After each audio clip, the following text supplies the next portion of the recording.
Okay. One is arithmetic operations, arithmetic and logic operations.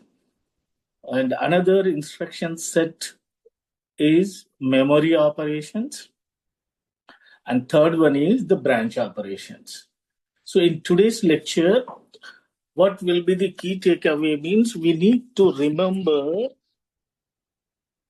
which hardware component or functional units are used at different stages, such as we looked at the first stage is instruction fetching stage.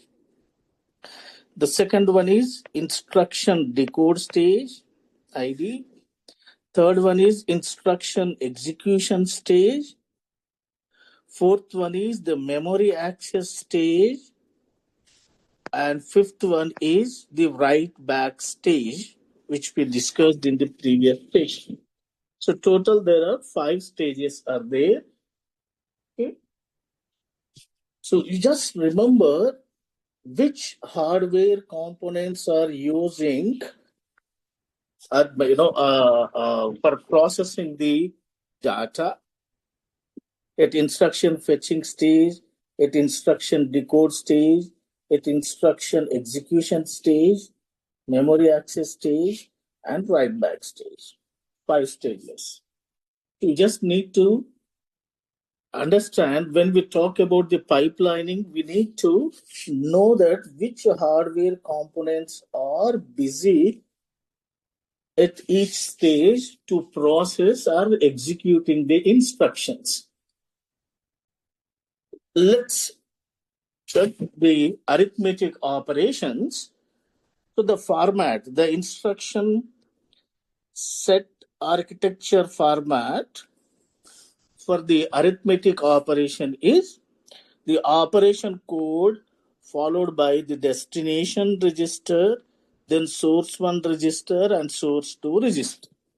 So in this example, okay, to design a data path for arithmetic operation, okay, with 5 stages, let us see the operation code, the opcode, and the source one is, let us say in R1 register value 5 is there, and in R2 register value 7 is there.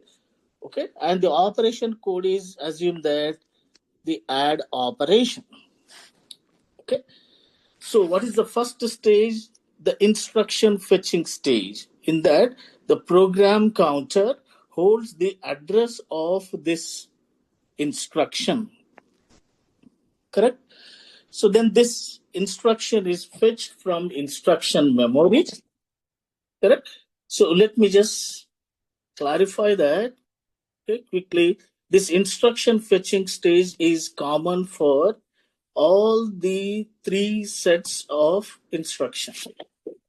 Okay? Let me just, let me respond this. Okay?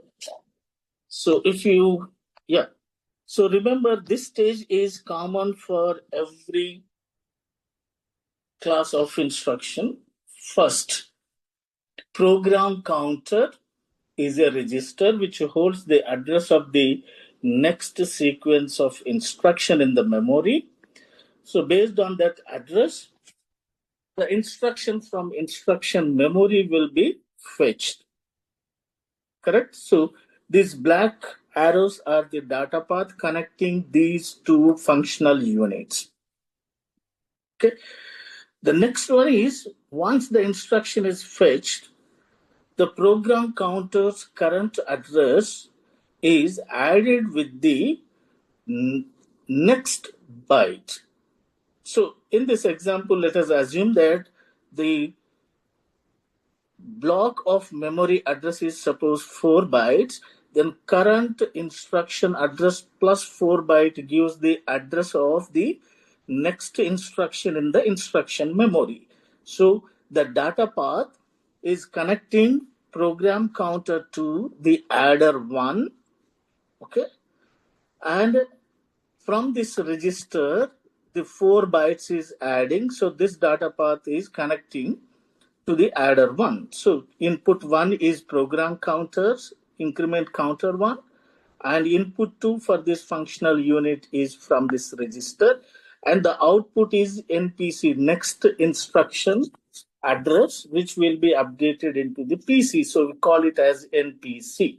So this is the standard data path, that is instruction fetching data path designed for any class. It may be the arithmetic instructions,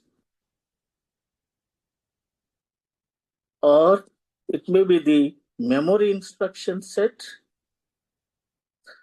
or it may be the branch instruction set. Okay. For all these three classes, the instruction fetching stage is common.